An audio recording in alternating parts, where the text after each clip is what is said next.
శ్రీ నారా చంద్రబాబు నాయుడు గారి నేతృత్వంలో ఆయన ఆధ్వర్యంలో స్వచ్ఛాంధ్ర స్వచ్ఛ దివస్ ఈ కార్యక్రమం ఇనిషియేట్ చేస్తా ఉన్నాం.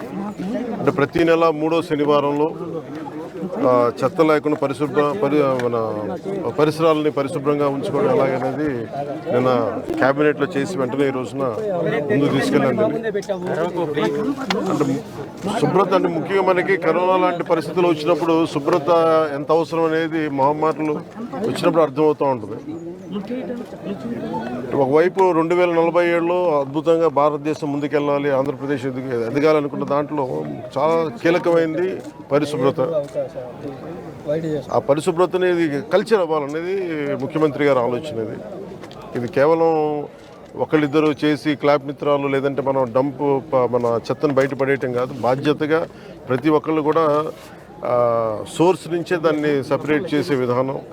అలాగే ఎక్కడ పడితే అక్కడ ఈరోజు ప్రారంభించేది అద్భుతాలు వెంటనే జరిగిపోతాయి, 24 గంటల్లో జరిగిపోతాయని కాదు, కానీ దీన్ని ఆధారం చేసుకొని దీన్ని ఒక ప్రేరణగా తీసుకొని భవిష్యత్తులో ఈ కల్చర్ అవ్వాలి పిల్లలకు కూడా, ఇది భవిష్యత్ తరాలకు కూడా సదుద్దేశంతో ఈ రోజున గౌరవ ముఖ్యమంత్రి గారు దీన్ని ఇనిషియేట్ చేశారు. ఇది మేమందరం కూడా ఆ కార్యక్రమంలో ఈ రోజున ఇక్కడికి నంబూరుకి వచ్చాను. నేను కూడా మంత్రివర్యులు ఇది అక్టోబర్ 2 గాంధీ జయంతిగా దాకా దీన్ని ముందుకు తీసుకెళ్తాం స్పెషల్ డ్రైవ్ కింద. ఈ సందర్భంలో నేను ప్రతి ఒక్కరిని కోరుకునేది కూడా మన ఈ చెత్త నుంచి సంపదని సృష్టించేది అలా సర్క్యులర్ ఎకానమీ. అంటే ఈరోజు మనం చూస్తే మనం ఏదైతే మనం తినిపడేసిన వ్యర్థాలు అయితే ఏవైతే ఉన్నాయో ఒక్కొక్కటి చూస్తూ ఉంటే ఒక్కొక్కటి చెత్తని కూడా చూస్తే ఒక్కొక్కటి కిలో 15 రూపాయలకి అమ్మగలిగి దాని నుంచి వర్మీ కంపోస్ట్ తయారు చేయడం, రకరకాల సంపదని సృష్టించే మార్గాలు చాలా ఉన్నాయి. అవన్నీ పర్యవేక్షించాం. ఇవన్నీ సో దాంట్లో భాగంగా ఇది ప్రతి ఒక్కరూ ప్రేరణగా ఆదర్శంగా తీసుకొని ఈ కార్యక్రమం సాగుతూ ఉంది. కృష్ణా వరదల సమయంలో నిలబడ్డ కార్మికులందరికీ కూడా ఈ రోజున సన్మానం చేయడం జరిగింది, దాదాపు 35 మందికి. నేను ఇది ఆల్రెడీ స్టార్ట్ చేసాం లాంగ్ బ్యాకే. ప్రత్యేకించి ఈ క్లాప్ మిత్రాస్ జీతాలు పెంచాలి అనేది కూడా చాలా రోజుల నుంచి ఉంది.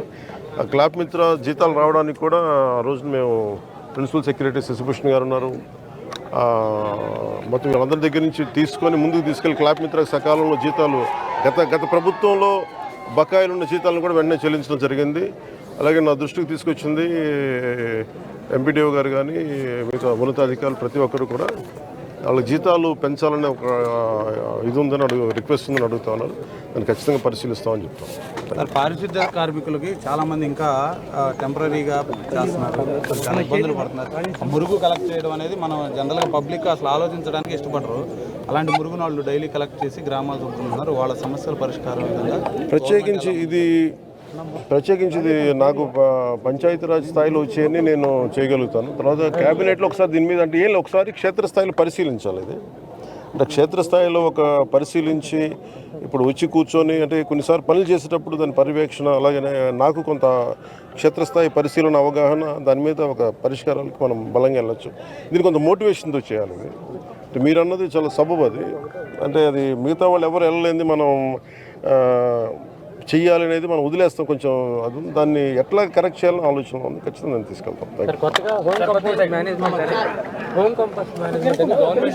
ఒక నిమిషం, ఇందాక నేను చెప్పిన దాంట్లో కూడా అదే ఉంది. అంటే ఒకటి ఇక్కడ దాకా తీసుకురావడం, ఒకటి ఉదాహరణకి నాకు చిన్నప్పుడు ఇళ్లలోనే మాకు ఉల్లిపాయ ఉన్న కోడిగుడ్డు చెత్త ఉన్న దాన్ని తీసుకెళ్ళి మేము రోజా కుండీలు వేసేవాళ్ళం.